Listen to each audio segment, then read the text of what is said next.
میں نے آپ کو بتایا تھا کہ سپریم کورٹ میں عمران خان نے جب وہاں پہ ساری صورتحال رکھی تھی تو کورٹ نے کہا تھا کہ آپ جائیں اسلام آباد ہائی کورٹ، وہ اسلام آباد ہائی کورٹ چلے گئے۔ اس وقت تک جب تک میں آپ سے بات کر رہا ہوں سپریم کورٹ کے حکم کے باوجود اسلام آباد ہائی کورٹ نے عمران خان کی درخواستوں پر کوئی فیصلہ نہیں کیا، یعنی سب سے بڑی عدالت کا فیصلہ ماننے کو عامر فاروق جو ہے وہ تیار نہیں ہے، جس کے بعد عمران خان نے دوبارہ سپریم کورٹ سے رجوع کیا اور کل ان کی پٹیشن پر نمبر لگا تو لوگوں نے کہا کہ عمران خان کو ایکسٹرا فیور دی جا رہی ہے۔ یہ ایکسٹرا فیور نہیں ہے۔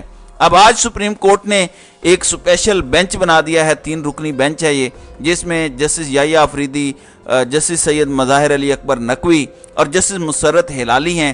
یہ 3 رکنی بینچ کل عمران خان کے توشہ خانہ والے معاملے کی سماعت کرے گا، تو اب دیکھنا یہ ہے کہ سپریم کورٹ اس معاملے میں کل کیا کوئی ڈائریکشن دیتی ہے یا کیا کوئی فیصلہ کرتی ہے۔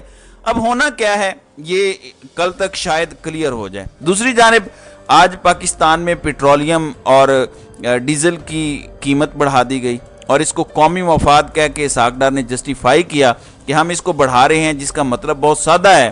میں آپ کو آفتاب احمد گرایا جو پیپلز پارٹی کے ہیں ان کی زبانی ان کے ٹویٹ پڑھ کر سنا دیتا ہوں جس سے آپ کو اندازہ ہو جائے گا۔ وہ کہتے ہیں کہ پیٹرول کی قیمتوں میں اضافے سے لگتا ہے کہ الیکشن جلد نہیں ہوں گے، نگران وزیر اعظم کوئی IMF کا نمائندہ ہوگا، نون لیگ کے ساتھ اگلی حکومت کا وعدہ ہو چکا ہے، پیپلز پارٹی جلد الیکشن کے حق میں ہے، اس لیے مقتدرہ نے الیکٹیبلز کو پیپلز پارٹی میں شمولیت سے روک دیا ہے۔ ایک بار پھر پنجاب میں پیپلز پارٹی کا راستہ روکا جائے گا۔ پیپلز پارٹی جو اس حکومت کی اتحادی ہے وہ یہ بات کر رہی ہے، یہی بات منظور وسان بھی کر رہے ہیں۔ انہوں نے کہا کہ ہو سکتا ہے کہ عام انتخابات اچھے خاصے وقت کے لیے ملتوی ہو جائیں۔ ان کے مطابق انتخابات مقررہ وقت پر ہوتے ہوئے نظر نہیں آ رہے۔ اب پیپلز پارٹی بھی یہی بات کر رہی ہے، تو اس سے اندازہ آپ کو ہوگا۔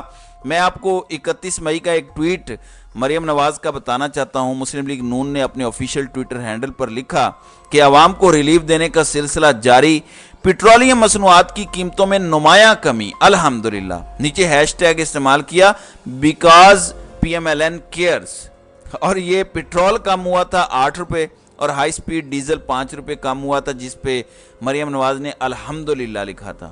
آج ان کی طرف سے بیکاز PMLN کیئرز کا کوئی ٹویٹ نہیں آیا۔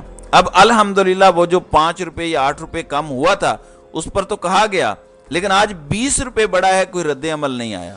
اب آتے ہیں سپریم کورٹ والے معاملے پر۔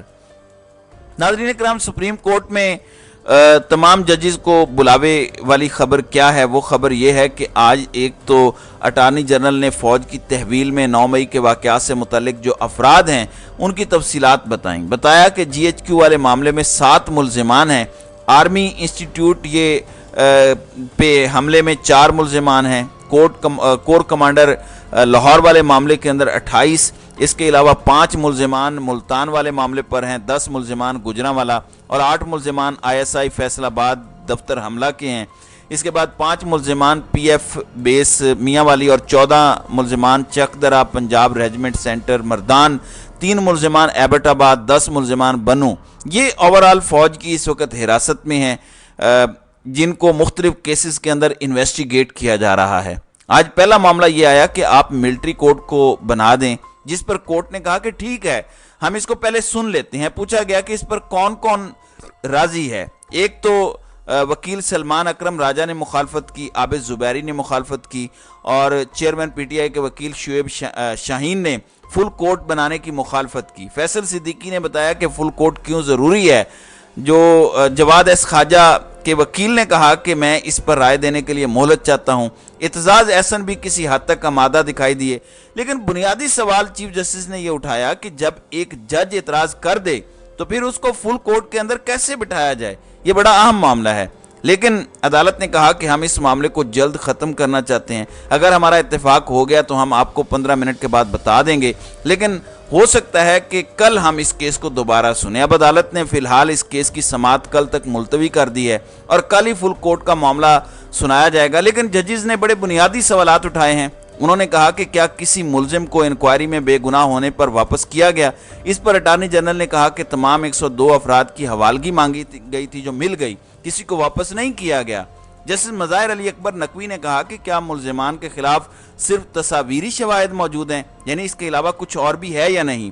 پھر چیف جسٹس نے اٹارنی جنرل کو کہا کہ ایسے لگتا ہے کہ آپ کی تمام سوالات پر تیاری نہیں ہے۔ جسٹس مظاہر علی اکبر نقوی نے پھر آج سوال اٹھایا کہ کس بنیاد پر 102 ملزمان کا انتخاب کیا گیا کہ یہ جو لوگ ہیں ان کا ملٹری کورٹس میں کیس چلنا چاہیے۔ ظاہر ہے ان سوالوں کے جواب نہیں ہیں۔ اب کل کا دن بڑا امپورٹنٹ ہوگا کہ کل کورٹ اس پر کیا فیصلہ دیتی ہے۔ اگر تو فل کورٹ بنتی ہے تو پہلے کی ساری سماعت زیرو ہو جائے گی، دوبارہ اس پر پروسیڈنگ شروع ہو جائے گی۔ اگر نہیں بنتی تو پھر ایک اور صورت ہے، کیونکہ حکومت کے پاس بھی وقت کم ہے، تقریباً آخری ہفتہ جو ہے وہ اس حکومت کا شروع ہو گیا ہے۔ تو ناظرین کرام، آپ کی اس ویڈیو کے حوالے سے کیا رائے ہے؟ آپ اپنی رائے کا اظہار کامنٹ سیکشن میں ضرور کیجیے گا۔